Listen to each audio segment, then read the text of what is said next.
আসসালামু আলাইকুম। বাংলা সংবাদে সবাইকে স্বাগত জানাচ্ছি। আমি চিন্তিয়া হক। শুরুতেই সংবাদ শিরোনাম।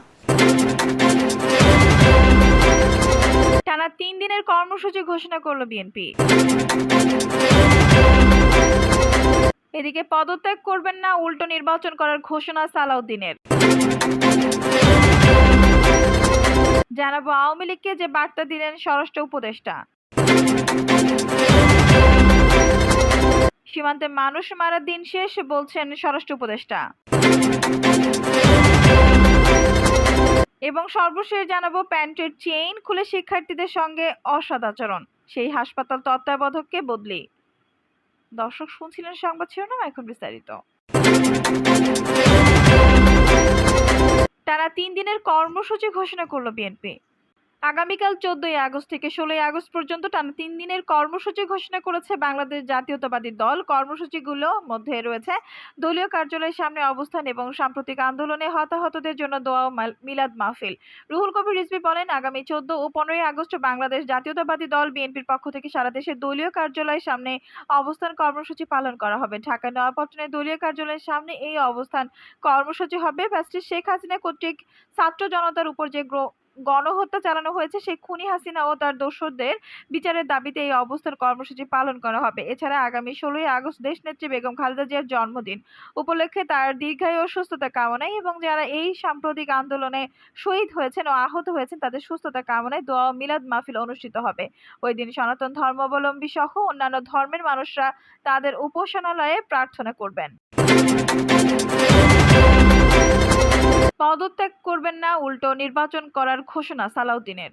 স্বায়ত্তশাসিত বিভিন্ন প্রতিষ্ঠানের শীর্ষ কর্তাদের পদত্যাগের দাবি উঠেছে। অনেকেই ছাত্র জনতার দাবির মুখে পদত্যাগ করছেন।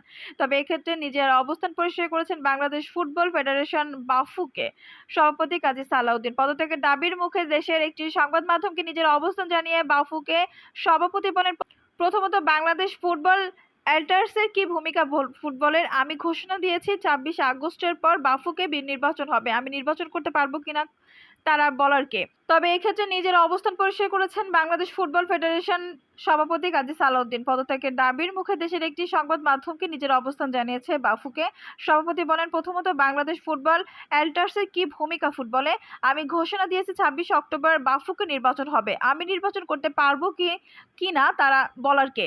তাদেরকে অধিকার দিয়েছে আমাকে হুমকি দেওয়ার। আন্দোলনকারীদের দাবির মুখে পদত্যাগ করবই না, বরং বাফুকের আগামী নির্বাচনে প্রার্থী হওয়ার কথা জানালেন এই ফুটবল কর্তা।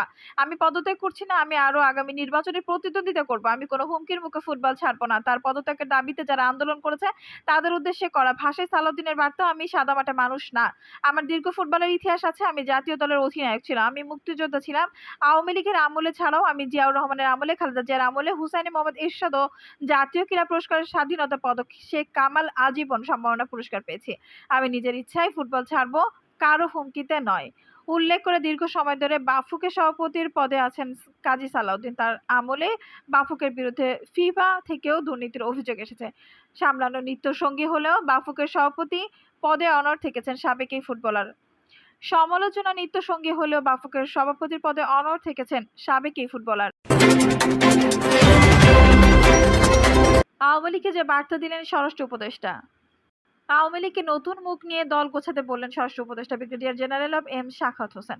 ষষ্ঠ মন্ত্রণালয় থেকে তাদের সাহায্য করা হবে বলে জানিয়েছেন তিনি বলেন, রাজনৈতিক দলগুলোর উদ্দেশ্য বলছি, আপনারা আপনাদের এলাকায় এগুলো সংখ্যালঘুদের উপর সহিংসতা ঠিক করেন। আসন ভিত্তি যদি আমরা হিসাব নিতে থাকি, আপনারা ভালো করে জানেন আমি নতুন লোক না। গত 5 বছর আপনারা আমার সঙ্গে ছিলেন।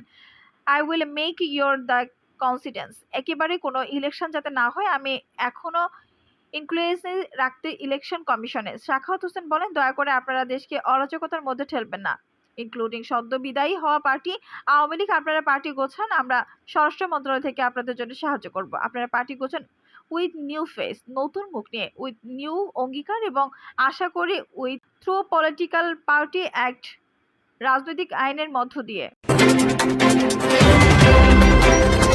সীমান্তে মানুষ মারার দিন শেষ বলছেন স্বরাষ্ট্র উপদেষ্টা। দেশের সীমান্তে ঢুকে মানুষ মারলেও পতাকা বৈঠক করে বলা হতো সব ঠিক হয়ে গেছে।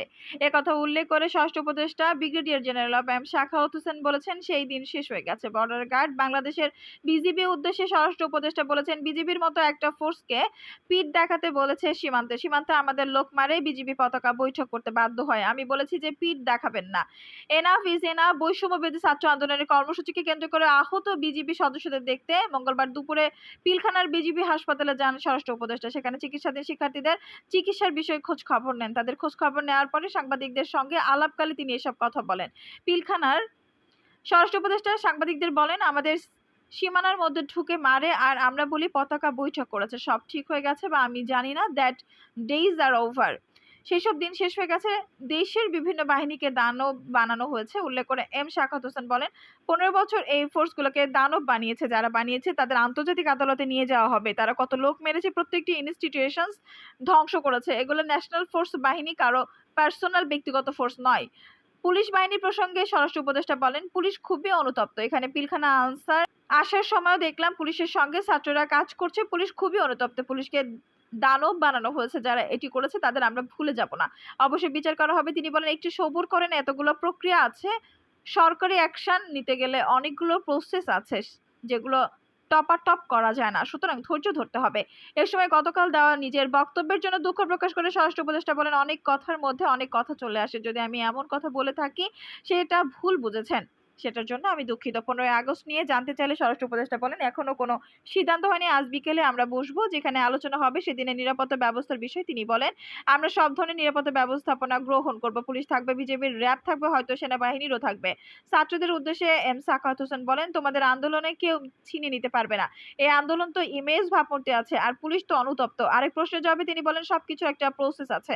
আমি লিস্ট করছি যাদের অন্যায়ভাবে বের করা হয়েছে, আবার যারা এরই মধ্যে ছিল না। আপনারা যাদের কথা বলছেন সেটা আমরা দেখব, তবে আমরা খুঁজছি, বের করার চেষ্টা করছি হুকুমের আসামিদের। স্বরাষ্ট্র উপদেষ্টা বলেন, যাদের কথা বলা হচ্ছে তাদের সবার লিস্ট তালিকা আমাদের কাছে আছে। 2-1 দিনের মধ্যে আপনারা অ্যাকশন ব্যবস্থা দেখবেন। অস্ত্র জমা দেওয়ার বিষয়ে স্বরাষ্ট্র উপদেষ্টা বলেন, অস্ত্র ফেরত দিতে বলেছি। যদি জমা না দিয়ে ধরা পড়েন তাহলে 2 রকমের শাস্তি পাবেন। নিষিদ্ধ অস্ত্র ছিনতাই এবং নিষিদ্ধ অস্ত্র পাওয়ার অভিযুক্ত হবেন। সুতরাং নিজেরা ভয়ে আসতে না পারলে অন্য কাউকে দিয়ে জমা দেন। পুলিশের পোশাক প্রসঙ্গে স্বরাষ্ট্র উপদেষ্টা বলেন, আমরা যত দ্রুত সম্ভব ইউনিফর্ম চেঞ্জ করতে চাই। তিনি বলেন, ভবিষ্যতে যেন মানবিক পুলিশ হয় সেটির জন্য আমরা পুলিশ কমিশন গঠনের চিন্তা ভাবনা করছি। প্রসঙ্গত, সাম্প্রতিক ঘটনায় বিজিবির 3 সদস্য নিহত ও 130 জন আহত হয়েছেন। আন্দোলনের বীরশ্রেষ্ঠ মুন্সি আব্দুর রব পাবলিক কলেজের বেশ কয়েকজন শিক্ষার্থী আহত হন। এদের মধ্যে 3 জনকে চিকিৎসা সেবা দেওয়া হয়েছে এবং 3 জন শিক্ষার্থী বর্তমানে বিজিবি হাসপাতালে চিকিৎসাধীন। স্বরাষ্ট্র উপদেষ্টা আজ বিজিবি হাসপাতালে গেলে তার সঙ্গে ছিলেন বিজিবি মহাপরিচালক মেজর জেনারেল মোহাম্মদ আশরাফুজ্জামান সিদ্দিক সহ বিজিবি সদর দপ্তরের ঊর্ধ্বতন কর্মকর্তারা। প্যান্টের চেইন খুলে শিক্ষার্থীদের সঙ্গে অসৎ আচরণ, সেই হাসপাতাল তত্ত্বাবধায়ককে বদলি।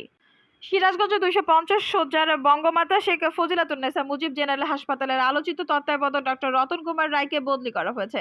আজ মঙ্গলবার দুপুরে তাকে বরিশাল মেডিকেল অ্যাসিস্ট্যান্স স্কুলের অধ্যক্ষ হিসেবে বদলির আদেশ জারি করে স্বাস্থ্য অধিদপ্তর। তবে রোগীর স্বজন ও বৈষম্য বিরোধী আন্দোলনের শিক্ষার্থীদের গালিগালাজ ও প্রকাশ্যে অশ্লীল অঙ্গভঙ্গির অভিযোগ রতন কুমারকে সামরিক বরখাস্ত না করে শুধু বদলি করার সিদ্ধান্ত নেওয়ার স্থায়ীভাবে প্রতিক্রিয়া সৃষ্টি হয়েছে। বদলির মাধ্যমে তাকে কৌশলে বাঁচিয়ে দেওয়া হয়েছে বলে মন্তব্য করেছেন ওই হাসপাতালের সেবা বঞ্চিত রোগীর স্বজনরা। এদিকে ঘটনাটি ন্যক্কারজনক মন্তব্য করে স্বাস্থ্য অধিদপ্তরের মহাপরিচালক অধ্যাপক ডক্টর আবুল বাশার মোহাম্মদ খুরশিদ আলম সমকালকে বলেন, আজই তার বিরুদ্ধে স্বাস্থ্য অধিদপ্তরের জেনারেল ডায়েরি লিপিবদ্ধ করা হয়েছে। আগামীতে চাকরির বিধিমালা ও শাস্তি প্রবিধারা অনুযায়ী বিভাগীয় মামলা রাজু করা হবে। এরপর অন্যান্য ব্যবস্থা পর্যায়ক্রমে নেওয়া হবে। জানা গেছে, রোববার ওই হাসপাতালে এসে কাঙ্ক্ষিত সেবা না পেয়ে কয়েকজন সেবা প্রত্যাশী স্থানীয় বৈষম্য বিরোধী আন্দোলনকারী শিক্ষার্থীদের কাছে অভিযোগ করেন। অভিযোগ পেয়ে আন্দোলনকারী কয়েকজন শিক্ষার্থী ও রোগী স্বজনরা সোমবার দুপুরে হাসপাতালের তত্ত্বাবধায়ক ডক্টর রতন কুমারের কাছে অত্যন্ত ভদ্রচিতভাবে মৌখিক অভিযোগ করেন। অভিযোগ শুনেই তেলেবেগুনে জেলে ওঠেন রতন কুমার। সহকর্মীদের সামনে অভিযোগকারীদের গালিগালাজ ও অশ্লীল আচরণ করতে থাকেন।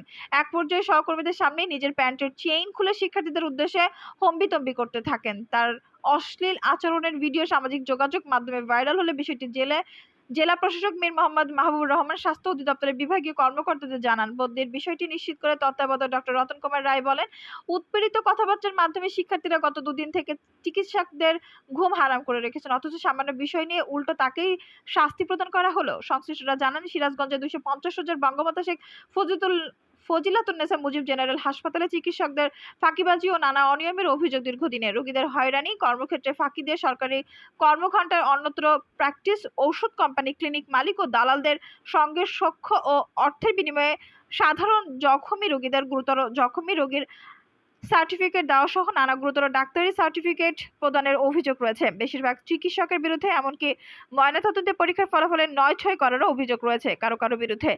তত্ত্বাবধায়কের আশ্রয় প্রশ্রয় হাসপাতালে আগামীপন্থী চিকিৎসকদের একটি সিন্ডিকেট দীর্ঘদিন থেকে সার্টিফিকেট বাণিজ্যের সঙ্গে জড়িত থাকলেও কোনো প্রতিকার নেই।